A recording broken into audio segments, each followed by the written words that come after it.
El siguiente segmento tiene contenido o opinión.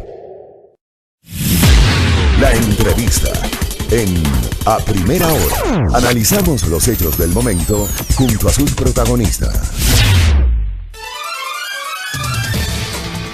Muy bien, 7:22, gracias por la sintonía. Avanzamos rápidamente. Me contacto ahora mismo con Sibel Martínez, vicepresidente del Consejo de Protección de Derechos de Quito. ¿Cómo le va, Sibel? Bienvenida, buenos días, qué gusto.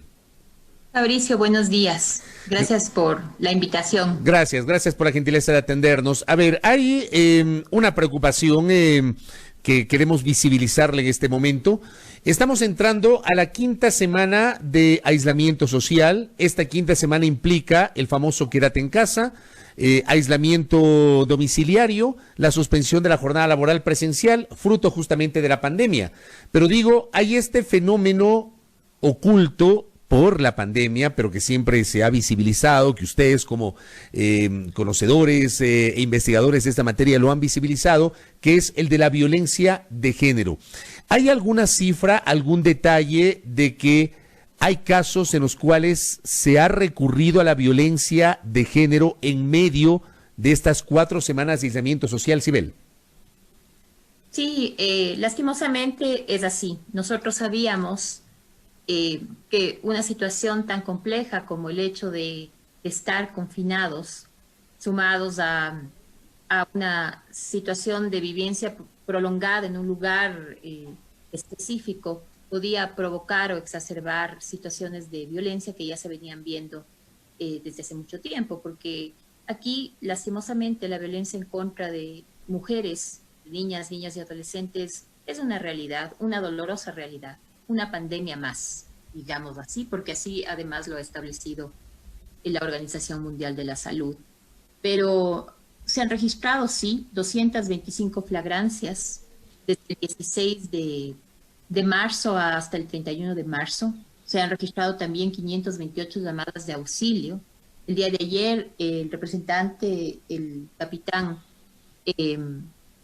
del ECU 911, nos decía, el capitán Zapata nos decía efectivamente que habían recibido 6.819 llamadas de auxilio durante toda la pandemia.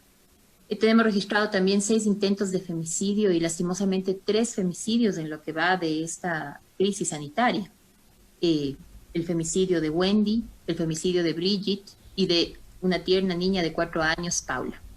Son situaciones graves que nos invitan a todos, creo yo, a analizar lo que está sucediendo y a ver a los niños, niñas y adolescentes y a las mujeres en situación de confinamiento como una prioridad para proteger y prevenir estas formas de violencia tan graves, ¿no?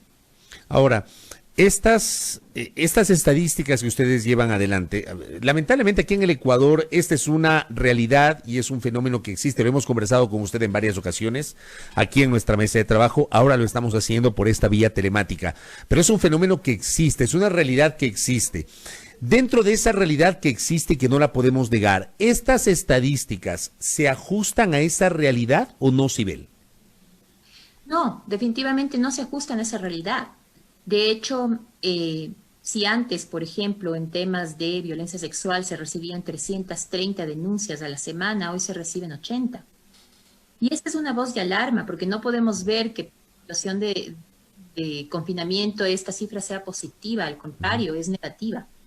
Me refiero a que mañana, cuando tengamos la posibilidad de hacer denuncias presenciales, vamos a notar que hay un subregistro y obedece a que las mujeres, como los niños, efectivamente tienen o ven imposibilitadas sus vías de escape.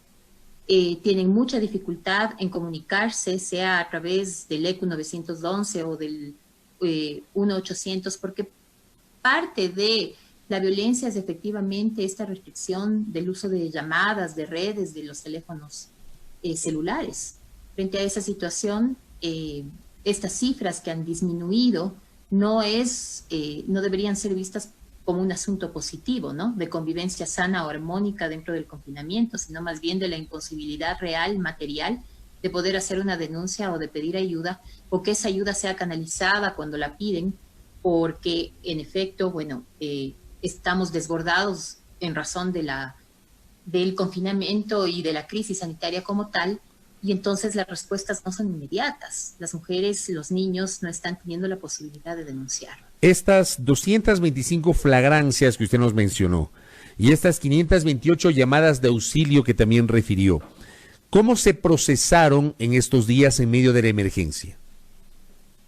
Es decir, las 225 flagrancias en efecto han sido conocidas, ¿no? Y finalmente un juez de contravenciones ha dado paso a la denuncia.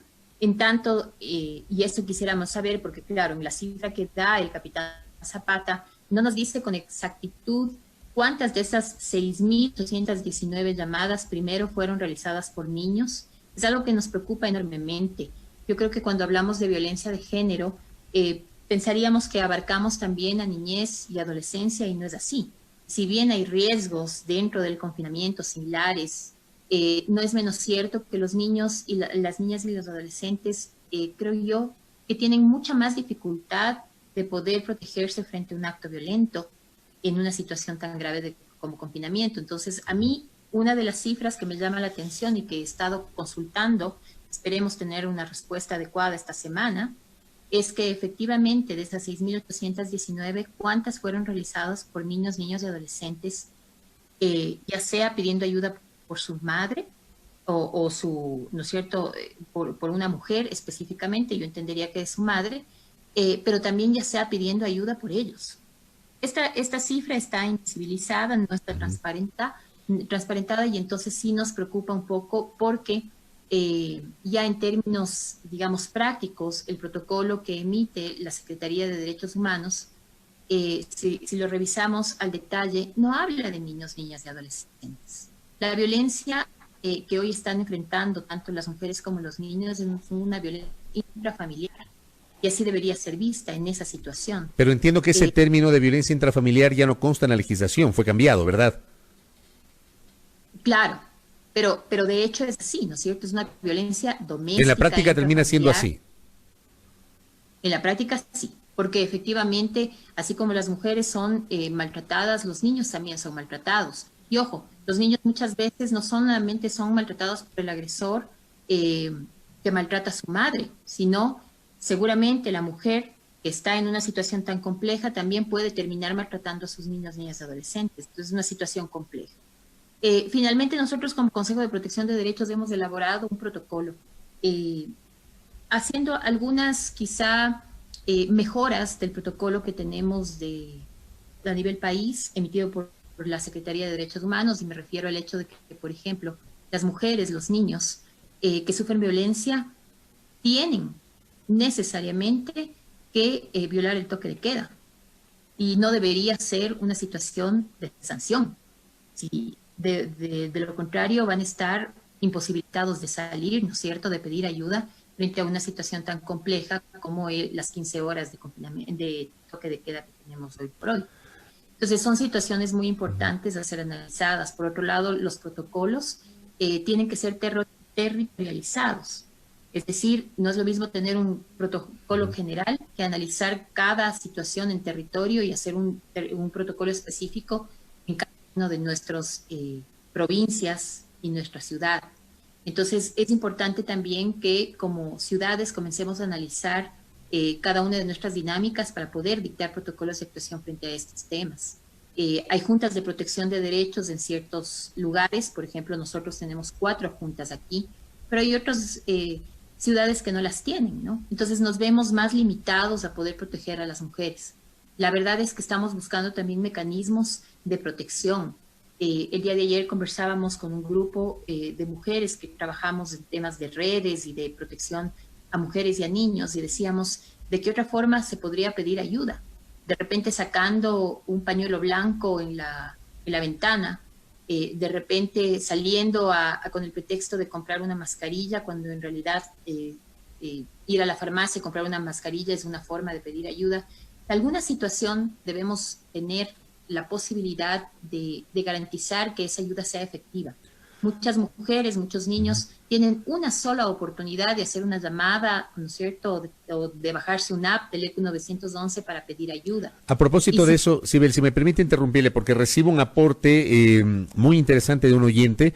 Me dice, ¿y en qué políticas de prevención de violencia se ha trabajado? No todas las familias tienen acceso a comunicación para denuncias y en el caso de niños, niñas y adolescentes es más difícil. Es una reflexión que hace un oyente. Y tiene toda la razón, porque en efecto aquí también hay que trabajar en lo que efectivamente se dice, qué políticas de prevención y qué formas de auxilio podemos dar. Es decir, las mujeres en todo el país saben que pueden llamar al 911. Estamos conscientes que los niños, niñas y adolescentes conocen de esta posibilidad, del botón de pánico, de pedir ayuda. Por eso he insistido en algunas ocasiones, en el caso de niñas, niñas y adolescentes, en términos de interconexión, incluso cuando ahora están trabajando virtualmente, pueda ser el maestro o la maestra la primera línea de defensa en una situación así. Es decir, antes de dictar clase, el poder valorar cómo está cada uno de los niños, el obligarles a conectarse y verles vía la pantalla y notar, ¿no es cierto? Y si es que se nota alguna situación, el poder comentar este tema y ayudar o dar la primera voz de alarma. Esa sería una forma, ¿no? Por el momento, en temas de prevención, es complejo porque estamos en confinamiento y el aislamiento, como digo, exacerba estas situaciones de violencia, pero es ahí cuando el Estado entonces tiene que hacer algunas cosas. Fabricio, el presupuesto de las 5 casas de acogida que hoy tienen 136 mujeres y niños en sus manos porque han salido de sus casas por temas de violencia, no han recibido presupuesto todavía. Y es algo importante, es algo que se debe hacer. Por eso es que en estos días que vimos todos con gran tristeza como una madre muy joven, junto a sus 2 niñas en Puerto Viejo, intentó suicidarse, eso nos puede dar una voz de alarma tan muy grande respecto a la prioridad que tenemos que dar a estas situaciones de violencia. Yo estoy segura, estamos seguras que mañana, en efecto, vamos a ver un subregistro muy doloroso frente a temas de violencia física, psicológica y lastimosamente sexual para los niños, niñas y adolescentes. Recordemos que ya veníamos de una cifra aterradora en donde quien más hacía daño, y así lo dicen las cifras, en un 80%, era gente conocida o querida por parte de las niñas y adolescentes que sufren estos temas. Entonces, hay una situación real que debe ser tratada con total seriedad. Sabemos que estamos en una situación de crisis, pero no podemos olvidar que la violencia en contra de las mujeres también es una pandemia desde hace mucho tiempo que cobra la vida de las mujeres, ¿no? Por eso es que 3 femicidios en este tiempo es algo gravísimo y que debería efectivamente como ciudadanía, como país, obligarnos a ver qué más podemos hacer para proteger a este grupo de atención prioritaria. Correcto. Sibel, cierro esta entrevista preguntándole, usted nos ha referido las cifras estadísticas a nivel de flagrancias, a nivel de llamadas de auxilio. ¿Hay algún tipo de dato sobre algún femicidio ocurrido en estas 4 semanas de aislamiento? Sí, eso le comentaba. Tenemos 3 femicidios. Confirmados que son 3 femicidios. Exactamente. 2 mujeres jóvenes, adultas jóvenes y una niña. Qué bárbaro. Brigitte, Katy y Paula. Qué bárbaro. Son, nosotros ya como, digamos, organización de mujeres, registramos estos 3 femicidios. También están registrados en judicatura, al menos los 2. El tercero, es decir, el de la niña menor de edad, 4 años solamente, está siendo investigado. Pero en principio, dada la situación en que ella falleció, podría ser un femicidio infantil, por supuesto. Correcto. Sibel, gracias por atendernos y por develar esta realidad, que es una realidad que tenemos y que no podemos invisibilizar.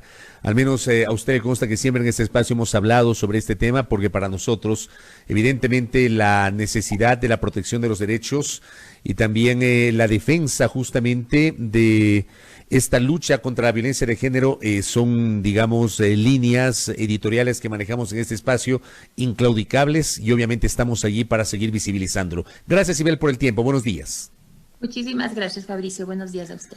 Gracias a Sibel Martínez, vicepresidenta del Consejo de Protección de Derechos de Quito, que nos refleja estas cifras, ¿no? 3 femicidios en estas 4 semanas. Hemos empezado hoy la 5ª semana consecutiva de aislamiento, pero en estas 4 semanas, 3 femicidios, 225 flagrancias, 528 llamados de auxilio. Una realidad que existía y hoy sigue existiendo a propósito del aislamiento social que estamos enfrentando. 7:36 en A Primera Hora.